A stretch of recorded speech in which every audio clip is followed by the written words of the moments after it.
जब से इंडिया गठबंधन बना है तब से लेकर अब तक पहली बार राहुल गांधी ने मोर्चा संभाल लिया है इंडिया गठबंधन का। राहुल गांधी ने एक बड़ी मीटिंग कॉल कर लिया। उन्होंने अखिलेश यादव से बात की है और ममता बनर्जी से बात की और साथ ही साथ तेजस्वी यादव को भी बुलाया गया है। दोस्तों 7 अगस्त को ये मीटिंग होने जा रही है और पहली बार ऐसा हुआ है कि ये मीटिंग राहुल गांधी के खुद अपने घर पर होगी। राहुल गांधी के घर पर तेजस्वी यादव होंगे, अखिलेश यादव होंगे, ममता बनर्जी होगी, उद्धव ठाकरे होंगे और जो तमाम बड़े लीडर्स हैं विपक्ष के। और 7 अगस्त को ये तय होगा उनके घर पर कि आगे की जो रणनीति है इंडिया गठबंधन के वो क्या होने वाली है। ये जो सत्र अभी चल रहा है मॉनसून सत्र, इसमें विपक्ष ने अपनी पूरी ताकत दिखा दी है। संसद के अंदर पूरी एकजुटता दिखा दी है और ये ताकत दिखाई है। उन सरकार को झुकना पड़ा है। ऑपरेशन सिंदूर पर चर्चा हुई तो पूरा विपक्ष एकजुट नजर आया। बिहार के अंदर अभी SIR चल रहा है, उसके विरोध में पूरा विपक्ष एकजुट नजर आया है। लगातार संसद के अंदर, संसद के बाहर विपक्ष एकजुट नजर आ रहा है। सवाल पूछ रहा है राहुल गांधी, प्रियंका गांधी,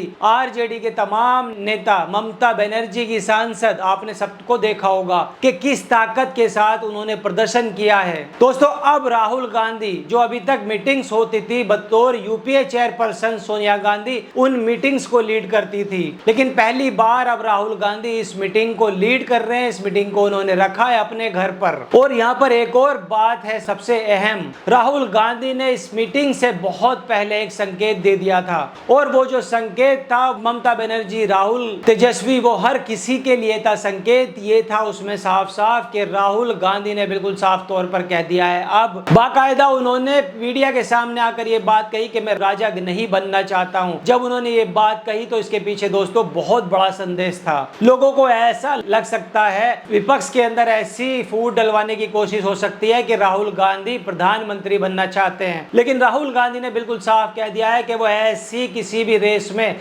अपने आप को नहीं देखते हैं, नहीं मानते हैं। वो सिर्फ उनकी जो लड़ाई है वो BJP और RSS की विचारधारा से है और उस लड़ाई को वो लड़ते रहेंगे। अब दोस्तों 7 अगस्त को जब बैठक होगी, जब राहुल गांधी बैठेंगे, तेजस्वी यादव बैठेंगे, अखिलेश, ममता बनर्जी, उद्धव ठाकरे, ये तमाम विपक्ष के बड़े नेता एक साथ बैठेंगे तो अब आगे की जो रणनीति है वो तय होगी। आगे की रणनीति यानी कि नवंबर की रणनीति। अब नवंबर का यहाँ पर मैं जिक्र क्यों कर रहा हूँ ये भी मैं आपको बता देता हूँ।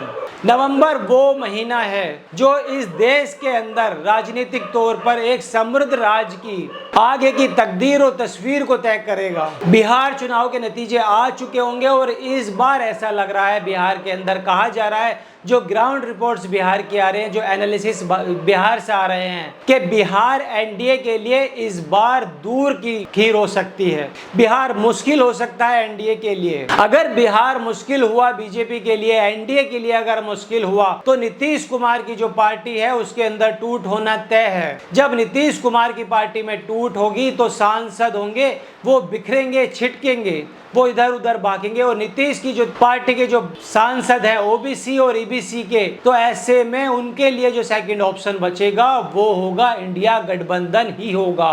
और ये बात इसलिए भी कही जा रही है अब क्योंकि JDU के जो सांसद हैं, जो 12 सांसद हैं, उनमें से एक सांसद हैं गिरधारी। अगर नीतीश कुमार मुख्यमंत्री नहीं बनाए गए, अगर हमें बहुमत मिलने पर ऐसा ना हुआ तो हमारे पास महागठबंधन के अंदर जाने का रास्ता साफ है। SIR पर भी उन्होंने विरोध कर दिया है और ऐसा विरोध करने वाले तमाम नेता नीतीश की पार्टी में अभी भी मौजूद हैं। तमाम नेता वो ऐसे हैं जो लगातार विरोध कर रहे हैं। और दोस्तों जाहिर सी बात है, जब नीतीश कुमार की पार्टी के अंदर टूट होगा, नीतीश की पार्टी NDA का साथ छोड़ेगी, तो चंद्रबाबू नायडू यानी कि TDP आंध्र प्रदेश के मुख्यमंत्री, तो ये जो 2 बैसाखियां हैं जिनके ऊपर ये भी सरकार टिकी हुई है, चंद्रबाबू नायडू तो अभी से ही विरोध कर रहे हैं SIR का। उनकी जो अभी लाइन और लेंथ है वो NDA से नजर आ रही है अलग बिल्कुल। क्यों दोस्तों, आप याद कीजिए चंद्रबाबू नायडू ने डिलिमिटेशन पर अपनी जो राय थी वो अलग रखी थी, यानी कि जुदा राय थी उनकी भारतीय जनता पार्टी से, NDA से। अब दोस्तों ट्रंप ने जिस तरीके से टैरिफ थोपने का ऐलान किया है इंडिया पर और बार बार वो टैरिफ बढ़ता ही जा रहा है, तो भी चंद्रबाबू नायडू यहाँ पर कहते हैं कि किसानों की जो कमर है वो पूरी तरीके से टूट जाएगी और किसान इस देश में पूरी तरीके से परेशान हो जाएगा। जाएगा अन्नदाता हमारे लिए भगवान है। यानी कि चंद्रबाबू नायडू की जो राय है, उनकी जो लाइन है, वो मोदी जी से बिल्कुल अलग है। अब यहाँ पर इंतजार है वो सिर्फ बिहार चुनाव का।